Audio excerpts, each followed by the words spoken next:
봉독하겠습니다. 오늘도 우리가 함께 나눌 말씀 하나님께 봉독해 올리겠습니다.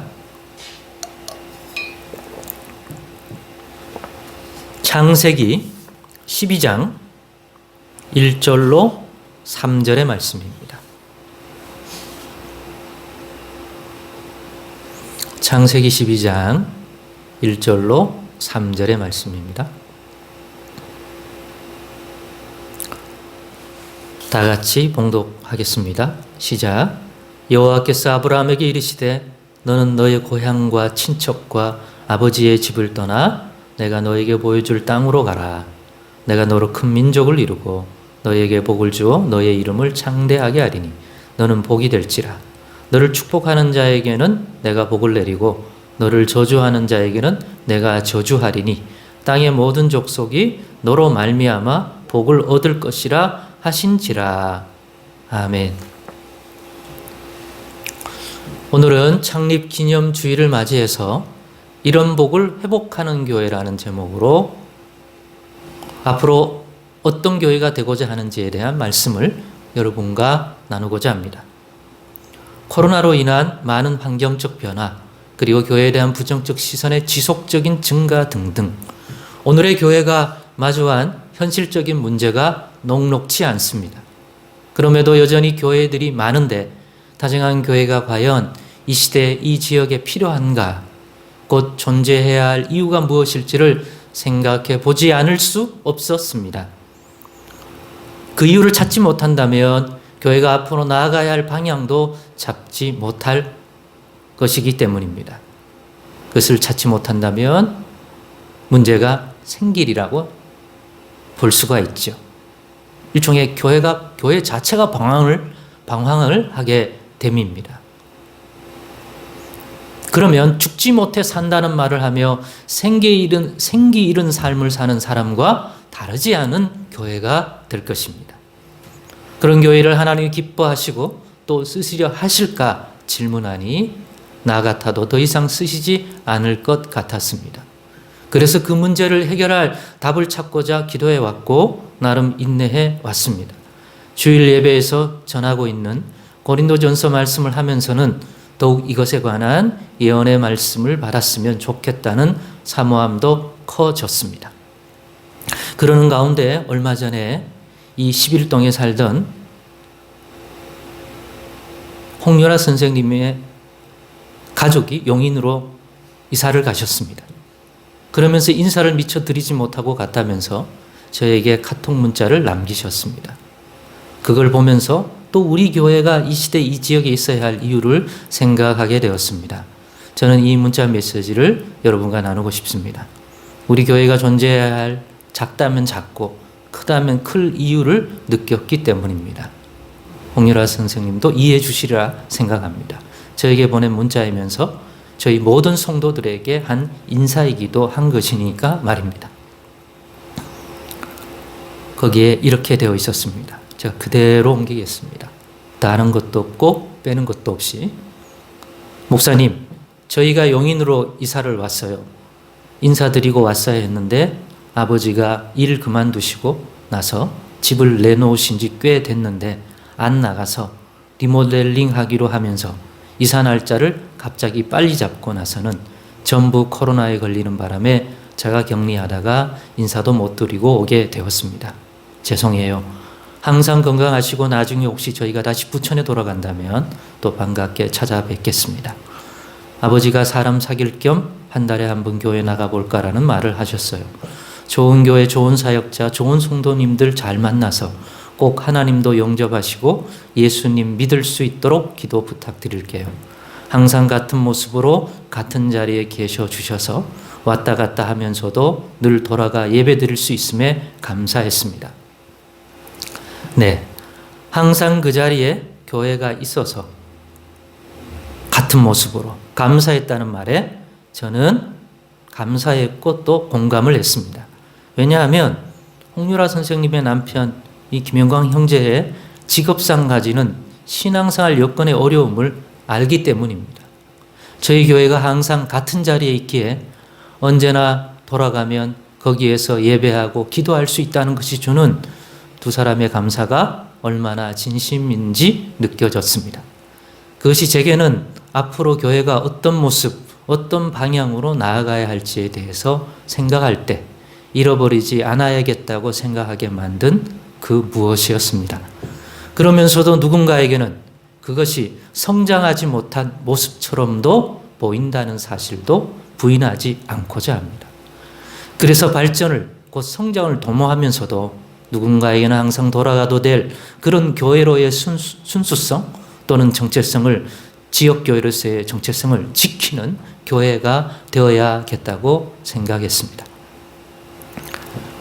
그래서 제 마음에 다시금 품게 된 것이 바로 그러한 교회가 될 수 있는 복을 받고 싶다는 것이었습니다.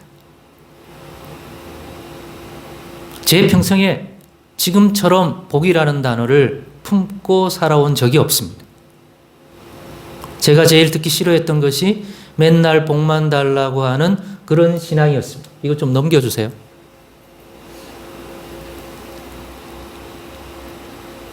이른바 기복적인 신앙이라고 부르는 것이었습니다. 그런데 어떻게 하다 오늘날 제가 마음과 생각과 입에 늘 달고 다니는 것 중에 하나가 하나님 우리 교회와 우리 성도들과 목회자로서 제가 그 복을 꼭 받아야 하니 복 주세요가 되었습니다. 그래야 하나님이 기뻐하시는 그런 교회가 될 수 있고 또 타락하지 않고 그 순전한 것들을 지킬 수 있는 것 아시지 않습니까? 하고 말입니다. 하나님이 주는 이런 복을 받지 않고는 연약한 교회나 인생은 하나님이 기뻐하시는 그런 교회, 그런 인생이 될 수 없기 때문임을 절실히 깨달았기 때문입니다. 머리로 신학으로가 아닌 아름답고 부유하고 행복해 보이지만 이면에서는 여전히 고통과 갈등이 넘치는 이 현실에서 저도 살아가며 우리 성도들도 살아가는 모습을 보면서 말입니다.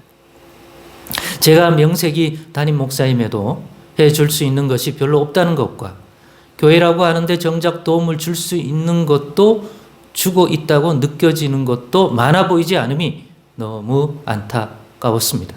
이유가 무엇일까요? 교회가 작아서? 설교가 형편없어서? 교인들의 헌신이 부족해서? 그렇게 세상이 악하게 타락하고 변해서? 그러나 이 모든 것들은 근본적인 것이 아니라는 결론을 내렸습니다. 그것은 보이는 현상일 수는 있지만 근본된 것은 아니기 때문입니다. 그 문제의 근본된 것 중에 하나가 바로 하나님이 하나님의 백성에게 주시는 그 복을 받아 누리지 못함으로 발생하는 그 복의 상실, 그 복의 결핍이 더 근본 원인이라는 것에 대한 확신을 가지게 되었습니다. 체험적인 것만 아니라 신학적인 성경적인 확신까지도 가지게 되었습니다. 그래서 오늘 창립 기념주의를 시작해서 몇 주간 이런 복에 대한 말씀을, 성경 말씀을 바탕으로 해서 나누고자 합니다. 우리가 앞으로 다룰 복이란 첫째, 그리스도 안에서 허락된 복입니다. 둘째, 믿음의 조상 아브라함에게 허락된 복입니다. 셋째, 하나님의 백성으로서 이스라엘 백성에게 허락된 복입니다. 넷째, 오늘날 하나님의 백성된 공동체인 교회와 그 성도들에게 허락된 복입니다. 다섯째, 이 땅에 누구라도 받아들일 수 있도록 허락된, 곧 열어놓으신 열린 복입니다. 앞으로 차분하게 이런 복에 대해서 살펴서 꼭 이 복을 받아 누림으로 하나님이 기뻐하시는 모든 우리 교인들이 되어 그래서 이 시대 이곳에 꼭 있어야 할 하나님의 교회다운 교회로 회복되고 성장해 가고자 합니다. 이 5가지를 찬찬히 살펴볼 것입니다. 성경 안에서 이 복을 받아 누리는 상태에 있을 때 아브라함 그리고 구약의 이스라엘 또 하나님의 교회 성도들 그리고 이 땅 그리고 그것이 오늘날 그리스도 안에서 허락되어 있는 또 주시는 복이라는 점들을 살펴서 그러한 것들의 풍성한 이해 속에서 찾아 들어오는 믿음 그 믿음으로 말미암아 합당하게 행하여 이 복을 누리는 자가 되어 가고자 합니다. 그래야 아브라함답고 그 다음에 이스라엘 백성답고 하나님의 교회와 성도다울 수 있고 그런 거죠. 그리스도인다울 수 있는 거죠. 마지막으로 그런 교회로서 여러분과 함께 이루어가고 싶은 교회의 모습, 곧 이후 이 복을 받음으로 우리 교회가 가고자 하는 교회의 비전 3가지를 소개하고 마치겠습니다. 그러니까 이 복을 받으면 이런 교회로 능히 하나님이 우리 가운데 허락할 수 있고 이룰 수 있다 라는 거고, 이 복을 받아 이렇게, 그리고 이런 교회가 되기 위해서라도 이 복을 구하게 되는 거죠. 그래서 3가지 비전입니다. 창립 20주년을 맞이해서 우리 교회가 앞으로 어떤 방향성을 띈 교회로 가느냐에 대한 3가지 큰 그림입니다. 그다음 첫째, 하나, 교회의 순전함을 잃지 않고 복을 누리는 한결같은 교회입니다. 한결같은 교회, 항상 같은, 좋은 의미에서 항상 같은, 항상 돌아와서 예배 드릴 수 있는, 하나님의 인도를 따라 했다가도 또 돌아오면 잠시 돌아오든지 그냥 많이 돌아오든지 잠깐 오든지 간에 언제나 그렇게 예배함이 부담이 되거나 또 낯설거나 그러지 않을 수 있는. 둘째, 우리 자녀들 역시 그 복을 누리며 신앙생활을 할 수 있도록 다음 세대도 그 신앙생활을 물려주는 교회입니다. 신앙을 위협으로 물려주는. 그래서 우리만 신앙생활 하다가 사라지는, 없어지는 그런 교회가 아니라 다음 세대를 이어갈 우리 자녀들에게도 이 신앙이 물려주고, 즉 이 복을 누리는 신앙을 물려줌으로써 그들도 이 아무리 세상이 악하고 교회에 대한, 복음에 대한, 예수에 대한, 기독교에 대한 인식이 나빠졌더라 하더라도 그들은 이것을 유업으로 받아서 아름다운 예배 공동체, 말씀 공동체를 계속 이어가는, 우리 자녀들도 같이 이어서 예배하는, 우리만 예배하고 사라진 게 아니라 그들도 아름다운 공동체가 되어 목장 모임도 갖고 예배도 은혜롭게 드리고 믿음이 자라나고 또 주신 복과 은혜 속에서 주신 사명을 잃지 않고 또 잘 감당해가는 그러한 교회. 즉 그러므로 우리가 먼저 이 복을 온전히 누림으로 그러한 예배 공동체, 말씀 공동체, 성교 공동체, 하나님의 사랑과 은혜를 전하는 공동체로서의 이 하나된 그것을 물려주는, 그 물려준다는 게 뭐예요? 그 가정의 구원이 임했다는 얘기 아니겠습니까? 나만 믿고 끝나는 게 아니라 물려주는 거예요. 그들도 예배 자리를 잃어버리지 않고 하나님께 나오는. 그러려면 이런 복을 누리는 우리가 먼저 더 굳건히 되고 그 신앙을 물려줄 줄 알아야 되는 거죠. 얼마나 귀하니 안 물려받겠습니까? 우리가 회복되면 물려받고 싶을 거예요. 그렇게 야곱이, 그죠? 그 장자권을 형 에서도 있었지만 그렇게 사모했던 것 같이 말입니다. 마지막으로 3번째는 우리만이 아닌 우리를 통해 세상도 그 복을 알도록 그 복이 세상으로 흐르게 하는 통로가 되는 교회입니다. 통로가 돼요. 축복의 통로.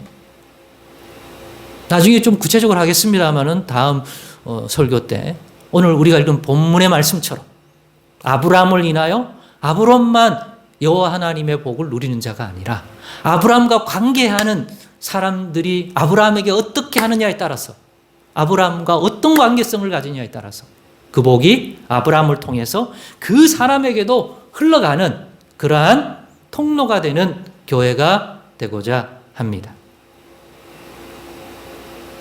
앞으로 이어질 말씀을 통해 이것을 성취하기 위해 필요한 것이 무엇일지 깨달아 가도록 하십시다. 그래서 꼭 이 복을 받아 누리는 교인, 누리는 가정, 누리는 교회 되십시다. 기도하겠습니다. 하나님 아버지 감사합니다. 오늘의 이 말씀 나눔을 통해서 우리 교회가 향후 어떠한 방향성과 어떤 목표와 어떤 내용의 교회가 되려고 하는지 나누었습니다. 주 안에서 하나님 더욱 풍성히 깨닫게 해주시고 받아주시고 또 이 소망을 아뢰오니 이런 교회 될 수 있도록 인도해 주시고 거기에 필요한 복을 그리스도 예수 안에서 온전히 누릴 수 있는 저희 모두가 되게 하여 주시옵소서. 악한 권세가 깨뜨리지 못할 든든한 교회로 서가기를 원합니다. 역사해 주시옵소서. 예수 그리스도의 이름으로 기도드리옵나이다. 아멘.